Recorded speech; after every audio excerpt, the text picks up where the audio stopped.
Assalamualaikum warahmatullahi wabarakatuh. Alhamdulillahirabbil alamin wa bihi nasta'in wa ala umuri dunya waddin wassalatu wassalamu ala asyrafil anbiya'i wal mursalin wa ala alihi wa sahbihi ajma'in.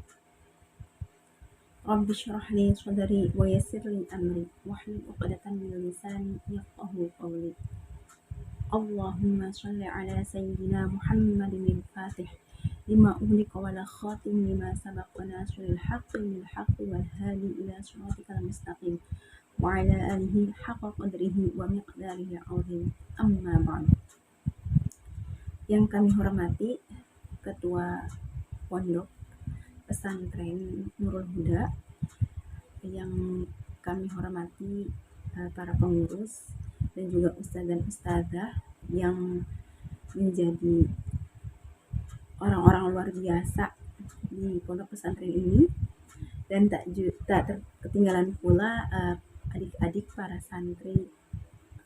santriwati yang luar biasa sedang memperjuangkan ilmunya, sedang memperjuangkan dalam mencari ilmunya di pondok pesantren Nurul Huda ini. Pertama-tama marilah kita panjatkan puji syukur kepada hadirat Allah Subhanahu wa taala yang telah memberikan kita kesehatan, kenikmatan sehingga kita bisa berkumpul dan bermuajahah di masjid di majelis yang luar biasa ini, yang semoga Allah memberikan keberkahan di dalamnya. Amin ya rabbal alamin. Kedua, sholawat serta salam tidak lupa kita sampaikan kepada baginda Nabi Muhammad SAW yang telah membawa kita dari zaman jahiliyah menuju zaman yang era modern ini. Pada kesempatan kali ini saya Umil Aefi akan sedikit sharing, akan sedikit berbagi pengalaman mengenai apa yang telah saya pelajari, terutama mengenai fikih perempuan. Di sini kita akan lebih mengerucut kepada pentingnya mengaji bab haid bagi perempuan. Ya, haid yang kita kenal, yang sering kita dengar kata-katanya gitu ya. Apalagi ini sangat melekat dengan kita sebagai perempuan, kita yang sebagai santri, yang karena konteks di sini kan sedang kalian yang memang basicnya di pondok pesantren gitu. Jadi kita perlu memahami dulu apa sih haid itu gitu. Haid itu kan darah ya, darah yang memang keluar dari parjinya perempuan gitu, parjinya perempuan yang dalam keadaan sehat, dan itu bukan karena kayak misalkan disebabkan sakit, tapi memang benar-benar kayak dalam keadaan sehat gitu, dan itu juga bagi perempuan yang memang sudah berumur 9 tahun lebih gitu.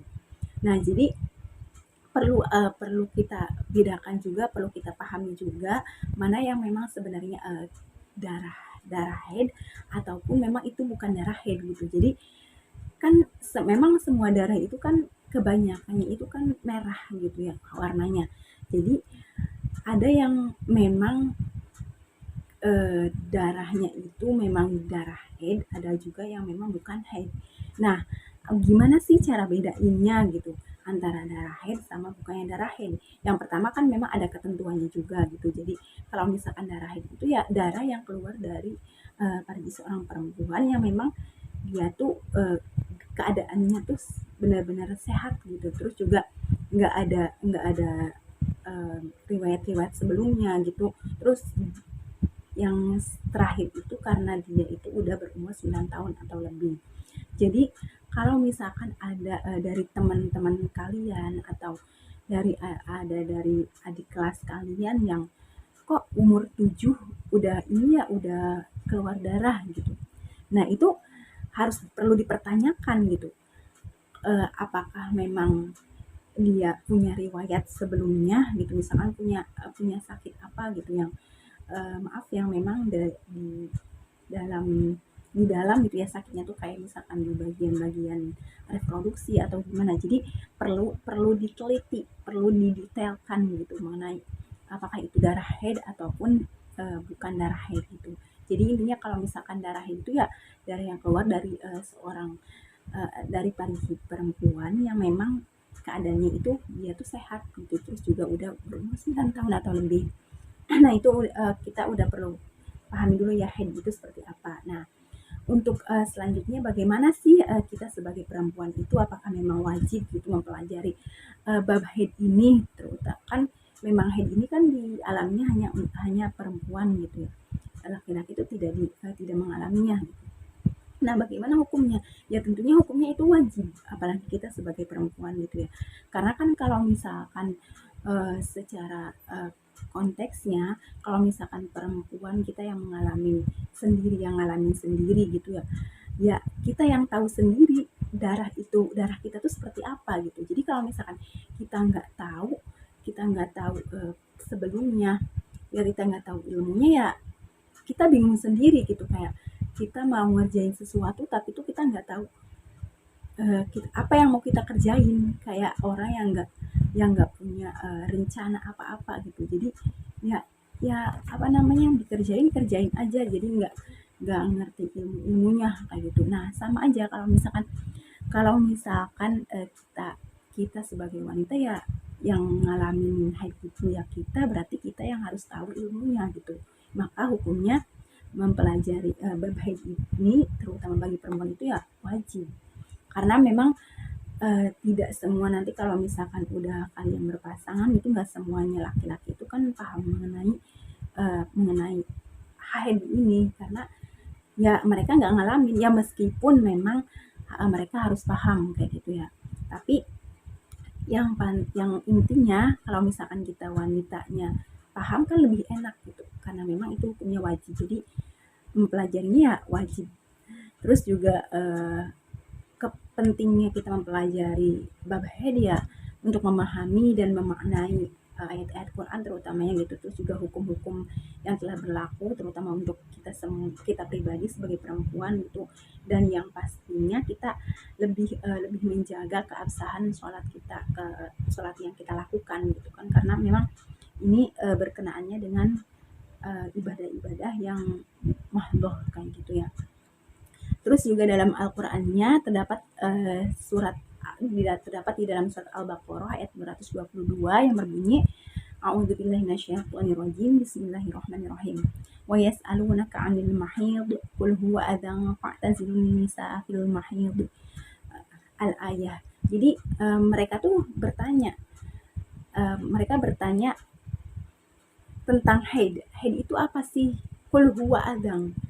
Katakanlah bahwasanya haid itu adalah darah yang kotor. Qul huwa adzan fa'tazilun nisaa. Jadi darah yang kotor yang memang keluar dari perempuan gitu ya, yang dari perempuan.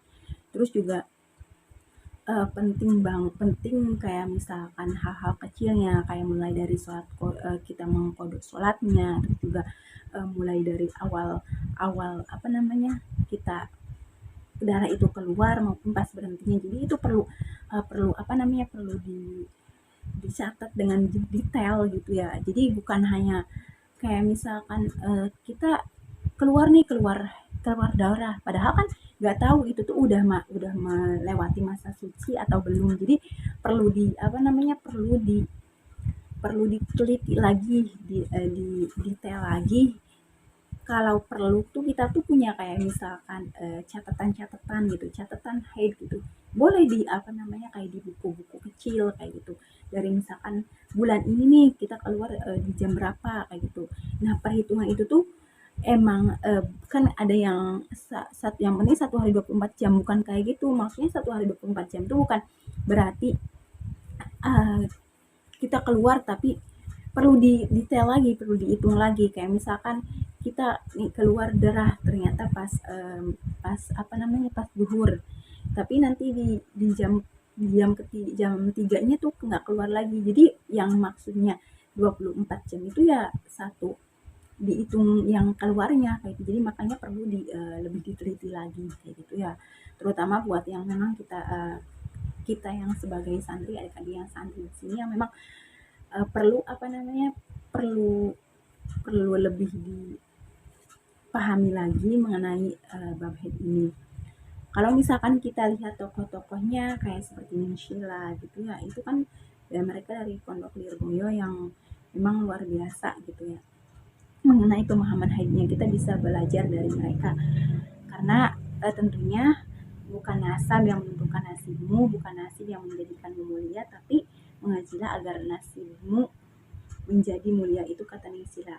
Mungkin dengan bab ini kita menjadikan salah satu jembatan kita untuk menjadi wanita yang mulia atau manusia yang mulia. Sekian dari saya, kurang lebihnya maaf. Wassalamualaikum warahmatullahi wabarakatuh.